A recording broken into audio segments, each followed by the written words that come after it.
Bé, el concert que sentirem aquest vespre és un projecte que ja fa anys que teníem entre mans a partir de la música del que va ser la meva tesi doctoral, com jo vaig acabar la carrera, que era una recerca sobre el que havia estat la música a les acadèmies, als cenacles intel·lectuals i cultes de la Barcelona barroca i més concretament l'Acadèmia dels Desconfiats.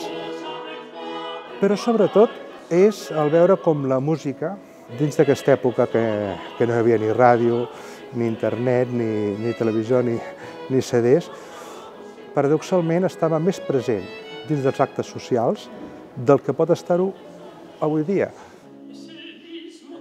Va ser una mica difícil idear-ho perquè no és música feta per fer un concert. És a dir, no... Llavors, vam haver de trobar l'estructura bona entre les peces que són tonos, que són músiques molt curtes, amb les instrumentals, i com podreu veure estan tot enllaçats i buscant uns blocs perquè tinguin una mica de coherència.